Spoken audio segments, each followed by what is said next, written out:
And welcome aboard, everybody. Another edition of the Phillies Fastball. I'm your host, Mike Gill, along with my guys, Jeff Kerr, Oscar, Budejen, and, of course, the Phillies again. 6 straight losses now for the Phils. We can jump right into this one because it looks just like all the other ones, guys. They can't hit. They don't score. And, a bad inning, 4 runs from Nola. He gives up 4 in 1 inning. And once you get 4 early in the game, I guess, Oscar, I'll start with you today. I've been starting with Jeff the last couple days. When they scored 4 against Nola, you felt like the game was over, right?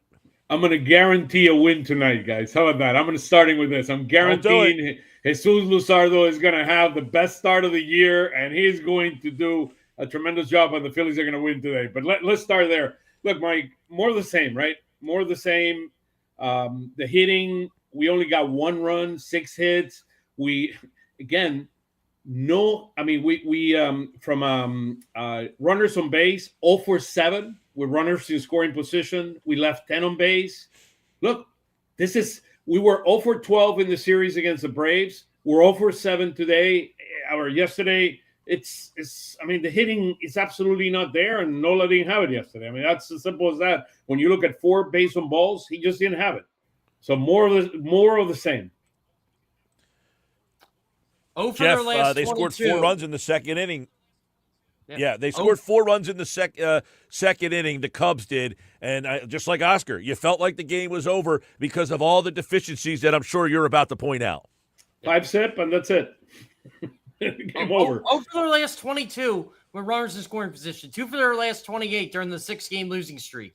They got a third baseman who has the lowest batting average through 22 games in the live ball era.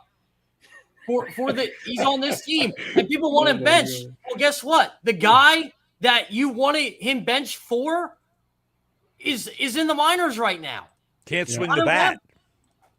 Yeah. Well, that's I'm seating Baum 2 or 3 games and starting Mundito. I don't care. That's it. Done. I mean, I'm done. I'm done with it. That's the other issue. He's bad. Well, I want to get into Stott here in a minute because there was a situation in the game last night that came up involving Stott. But Bohm, guys, what do you do with Bohm? Oscar, you sound like you're going to sit him for a couple days. Sit him 3 days. Is there a guy in the system? You said Kemp. Felix Reyes has played some third base. Is that a place? I don't want that experiment. I'm just saying, if you're looking for a way, I'll take Schwarber at third base.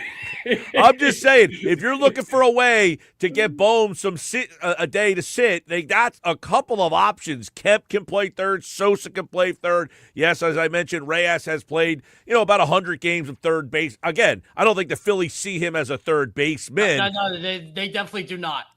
Right, exactly. Look, I'll take more. Look, I'll take 3 days or more. Point being, they have options for Bohm to not play, is my point. Yeah, I'm with Oscar on this. I would definitely give him a couple days, at least a couple days. But I'll tell you what, is it crazy enough to just kind of set him down and let this guy just reset and get away from here for a bit? Yeah.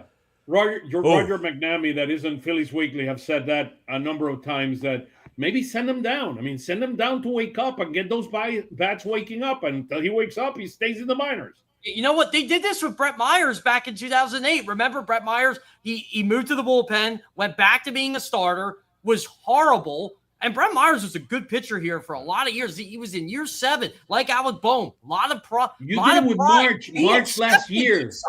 March last year, Jeff. He went down and he came back like a different player. Yeah, Marsh got indirectly kind of was hurt, and he went on a rehab assignment, and that kind of got him going. They did it with Alvarado a couple of years ago, and that really changed his whole career. I mean, him going down there, he came back a different guy. And you know what? They all say it. They get humbled when they're down there. They do. And, I know they had a loophole with Brandon Marsh and, his injury or whatever it was. But at the same time, these guys came back different people.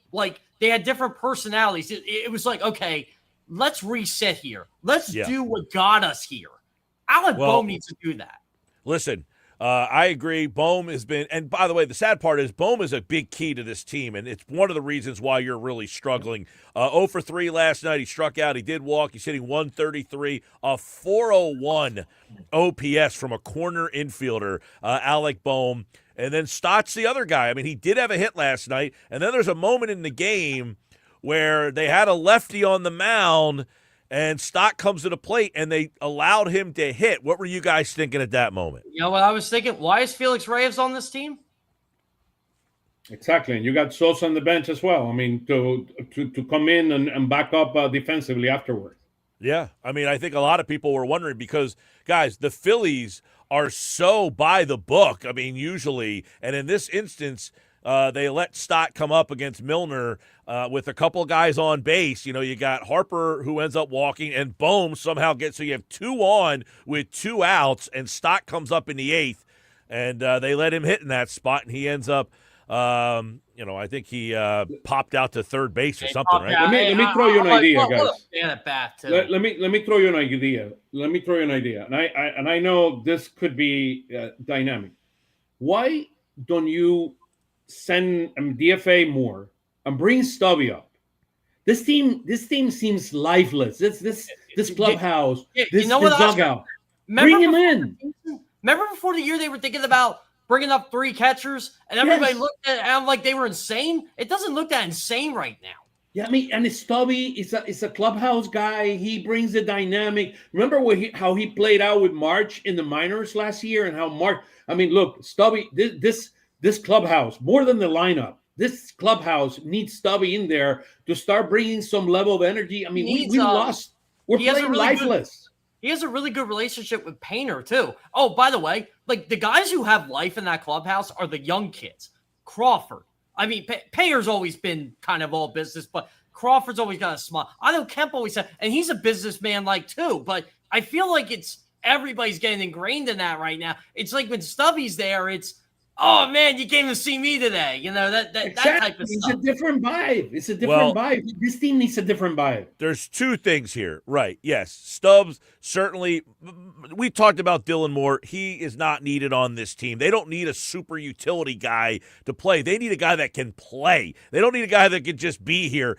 So Stubbs, if he can get here and add some energy, he could probably play second base for 2 innings if you needed him to in the event that, that kind of stuff. They tried him all over in spring training. He could probably handle it. But, right, can he get – how about even being another catcher? Because Marchand just can not – he did get a hit last night for the first time in the season, but that's one thing. 2. Sort of the first time, but yes. Yes. But, yes. He's up to 0.65, by the way. Let's be honest, though. Let's be honest, though. Bringing Garrett Stubbs up here is not changing the problems that this team is having in the lineup. So, but it's helping change the culture. It's helping change the culture. That is true. A huge issue. That is true. 100%. I will agree with you on that. But if they the best part about this is right now, you got nothing to lose. You're 8-14. You've lost 6 games to the Braves over the last 6 days. Look, it's going to take you 2 months to get back up to 500. Let's be real here. It's going to take at least 2 months. Oscar, on Friday, you and I talked about it, and we didn't know if it was going to happen. We said if the Braves sweep you, you are 6.5 back. Well, we thought you would at least get 1 game in that series. They got swept. They're 6.5 back, and now they're 7.5 back because you lost last night, and the Braves keep on winning. You take a look at the standings right now. You're 7.5 games out of this East race already. You're in a hole. Stinks. You're in a hole. I mean, beyond the division stinking, you're in a hole right now. You're 8 games. I mean, whatever, 6 games behind the Braves, or 7 games behind the Braves in the loss column. I mean, you're in trouble. I mean, you're in trouble right now, and you have to wake up. I mean, without a doubt, it's 8-14 on the Phillies there. I didn't change that. Yeah, I was going to say, I'm like, yeah. It's a minor typo. I was trying to reduce the number of losses. I can't believe it, by the way. I mean, it's just crazy. Scott Lauber tweeted this out earlier. He said, since 1900, the Phillies have been 8-14 or worse 26 times. The only time they ended up with a winning record was in 1982 when they finished 89-73. History is suggesting this season is over and in strong peril. Are you guys watching a team right now that just doesn't have it? Yeah, right now, yes. I'm looking at a team that they can say what they want, and they told me last week they kind of indicated that they're pressing a bit or they're trying to do too much, and they need to stop doing that, but they keep trying to do too much. I think the Stars are trying to overcompensate for Alec Boehm and Bryson Stott and Rafael Marchand. I don't want to pick on Marchand here, but right now he's your catcher because JT Realmuto's out. So, and they didn't want to use JT unless it was an emergency situation last night. They had an opportunity to do it, and they didn't do it. Well, and by the way, you had the same inning, too. Let's go back to that Stott inning. They let Marsh hit in that inning against Hobie Milner as well. So you had two lefty bats that you generally would hit for. It's almost as if, guys, they gave up last night. It's almost as if they said. And Milner is a very nasty lefty. I mean, yes. The way he throws, very nasty. Right, he's got look, that. I know Rob and Dombrowski are on the same page, but it feels like sometimes Rob's like, look, this is what I got. This is what I got to deal with. Yeah. I mean, well, he can change things around. I mean, you're right, though, Jeff.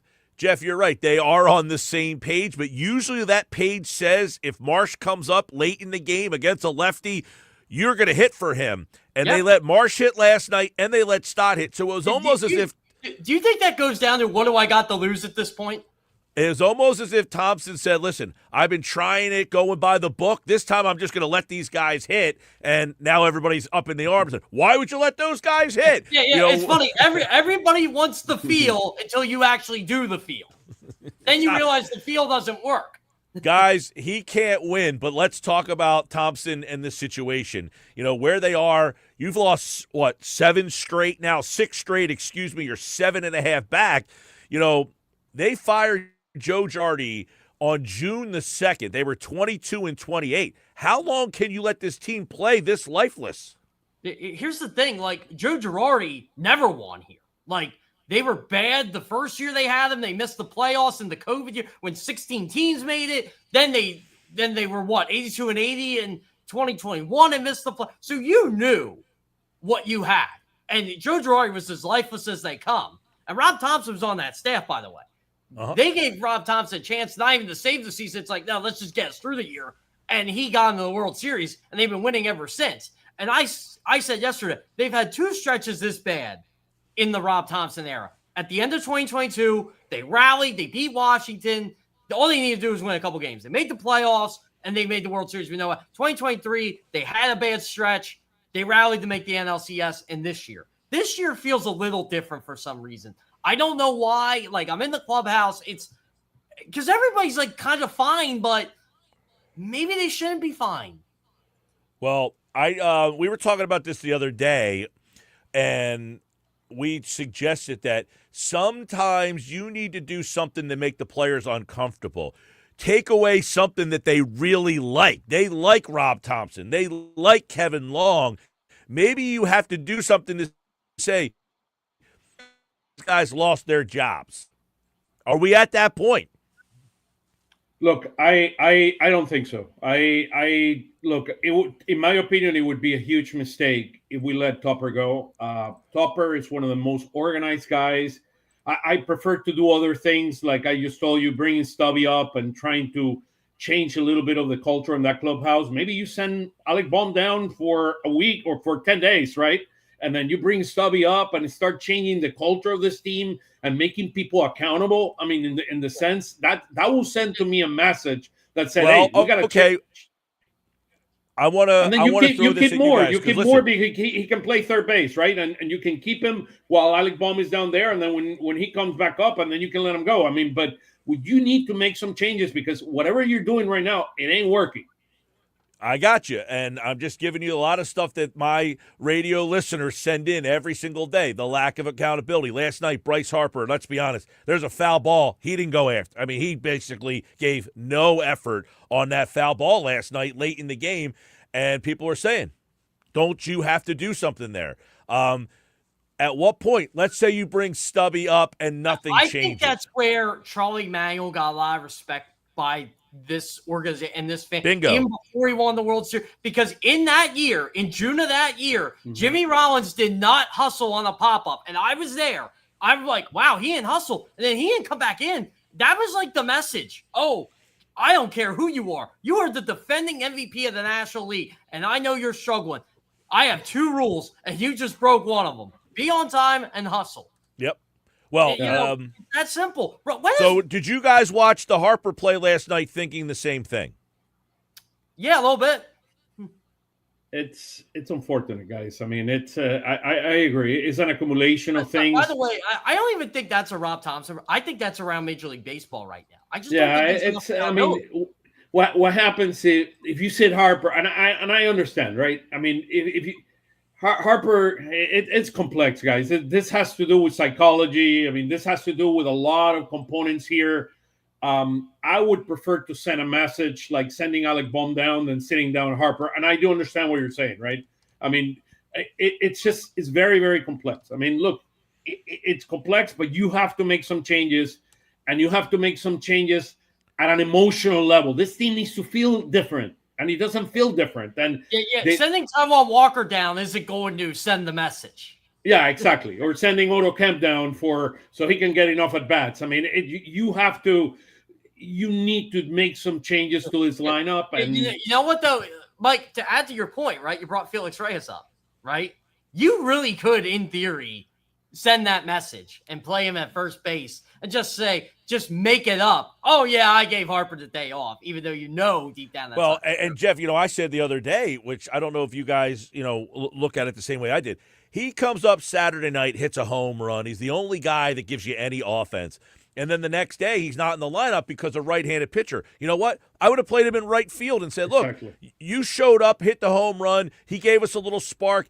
Garcia hasn't done anything. Reyes, you're playing right field tonight. We got to get something going. Or Reyes, you're going to play left, and Marsh, you're going to play right. We're just whatever. Up. Yeah. I mean, I think Reyes actually, the way Thompson kind of said it, seems like he's more comfortable in right than he is left. Well, he is. Yeah, he played right in Reading last year. Exactly. So I would have played him in right field instead of Garcia. And the problem is Garcia's hitting in the 4-hole. You're going to put Felix Reyes in the middle of the lineup when he's had 3 at-bats? Hey, this is the problem. They have options, but they're not good options. Yeah, that's the problem. I mean, let me put it this way: who's you gonna hit? Baum? You're gonna hit it? Stott? Who are you gonna hit fourth? I mean, it's crazy. You don't have anybody. Well, that's the thing. So you're going to basically keep trotting Adolis Garcia in the 4-hole because you just don't have anybody else to do it. Real Muto probably. I would imagine Real Muto, when he's back, I wouldn't be surprised if he goes back to the 4-hole, which is crazy to think because he was hitting 8th. He was hitting 8th at the start of the season. But he's the one who's also hitting the ball the opposite field. By the way, I'm going to go off on this tangent again, too, because he's really struggling with the Mets. I feel like Bo Bichette and the Phillies both needed each other. In the worst they both did. Like he could have stunk here, or he could have been. Or this lineup would have been better, and he could have stunk. Jeff and Oscar, I need you guys to go listen to some post-game Mets stuff from national people and local people. Is it bad? It's the same, but it's the same conversation they're having here. Lifeless. They can't score. The pitching stinks. And here's the point for all the people that said the Phillies ran it back. The Mets did the exact opposite. They tried to shake it up and do something different, and it's not working for them either. Yeah, well, you know what the Mets organization can't realize, and their fan base really can't realize? Their season 2 years ago was a fluke. It was an absolute fluke. The Phillies should have been embarrassed they lost to that team. That team was not good. They got hot. They lost to the Dodgers in the NLCS like they should have. And I told everybody this. They're not going to be good in 25, and they weren't. And then they spent a bunch of money. They spent stupid money to try to be good, and they're somehow worse than the Phillies. Oscar, I want to. It is ugly. Oscar, you've been around Rob Thompson a lot. Obviously, you called games for the Phillies. And you mentioned how organized he is. You're hearing a lot of people talk about Topper, and the fans don't see it that way. What is something that you see being around him as often as you have been that the fans do not see? Because they see a guy who, listen, he's very laid back. And you know these Philly fans, they want passion and fire. And he said it the other night. You can't have emotion in this game. What do you see behind closed doors being around him for as many years as you were that these fans are not seeing? The respect the players have for him. The respect. This is a gentleman that has been in the game for so many years. He's extremely, extremely organized. the way this team is run by a professional. It's run by somebody that understands the game, understands how to win. This guy have been in every single situation and has strived as a coach and as a manager. I mean, he's look at the record. I mean, look at the record. 90. I mean, this guy has gotten us to the postseason 4 years. I mean, he got the team by Girardi. He got this team into a World Series the next year. I mean, 2022 team, and I tell a lot of players from that team, I said before Rob took over, you guys might have been the most unlikable team because you were a bunch of highly paid players that weren't producing, and all of a sudden you produced. So I'll ask both you guys. Look at Michael. Not so true, Michael. Right. For those of you listening, Michael is in the chat, in the YouTube chat, and he says the Phillies can play the Mets. At least someone can win. That's like a NBA game with two teams trying to tank, and neither team wants to win the game, right? I want to ask both you guys, because Jeff, you've covered Thompson as a beat reporter and Oscar as a play-by-play guy. What's the disconnect then that the fans who don't like Thompson? I mean, let me tell you, I get the text board. These people can't stand this guy. They wanted him out after the Mets series. They can't stand anybody. They can't stand Nick Sirianni who wins. They don't know what they want. They really don't. It just shows to me how clueless some people are with this team. I'm going to tell you something from my experience with Rob Thompson. He does have a sense of humor. Before you go, I want you like I got people text him. My guy Pat from Ocean City calls him Rob Zombie. We got other people who said he doesn't know how to. Do you not like winning? Is that it? Like, well, I'm telling you, fans do not like winning. What's the disconnect? Look, the bottom line, Topper is a guy that respects the players. He's a player's guy. He's a guy that players walk into his office and they can talk anything out there. I mean, he's a guy that respects the guy, respects his coaches. This is a professional run organization, guys. I mean, it's not. I mean, with Girardi, I did not like Girardi as a manager. I mean, I did not like the way he approached people. I mean, he's blunt. I mean, he's. I mean, it sounds. I mean, he's a different guy. This is a professional guy. Remember, he stopped for like 2 days and benched him. Look, do I like the fact that he wants to run the lineup every day the single way? I don't. I would make changes. I would make certain adjustments. I don't like that part of him. But he's a professional manager. I think it would be a huge mistake if we let Thompson go. It might be. I get mad at this when they say it's a country club vibe. It is not a country club vibe. It's not. No idea what a country club is. There are personalities on this team, and they do show it. But it's hard to show it when you're losing. It's hard. Like, look, Rob Thompson has a sense of humor. He jokes with us all the time. Well, I talked about it like in football terms. Andy Reid on the podium had no personality. Andy Reid behind closed doors was full of personality. I was talking with a couple players about this early in the season, and one of them asked me, "How does Rob treat you guys?" We're curious, and I said, "Awesome, he does." And they're like, "That's how he treats us. Like he treats us like grown men."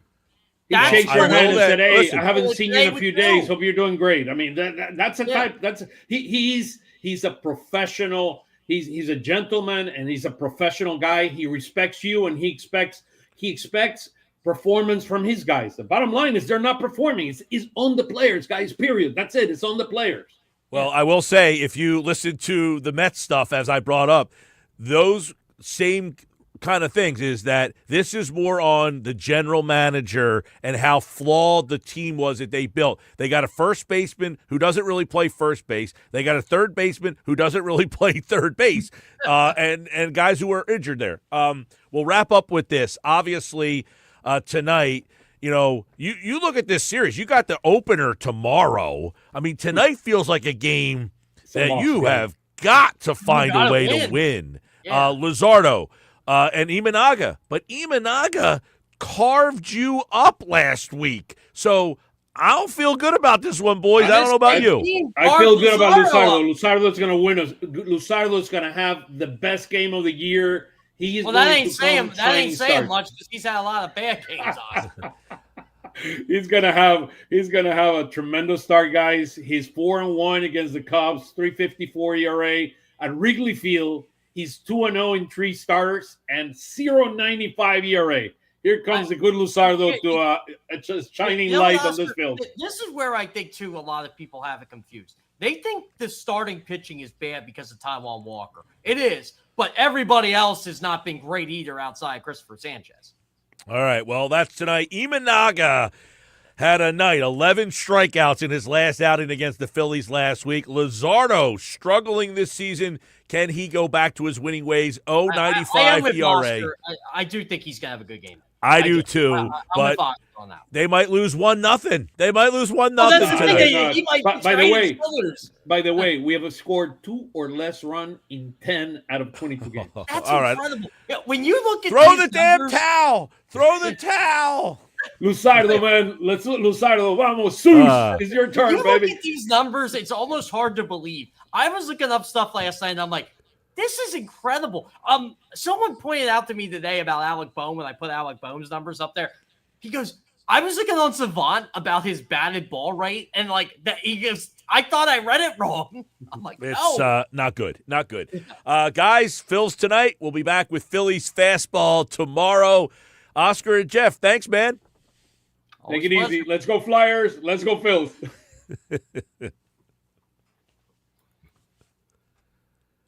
All right, boys. We'll do it again tomorrow here. Phillies Fastball. I'll be right back. See you, Mike. We're now saying goodbye. I'm sorry. All right. See you, everybody. We'll talk to you tomorrow.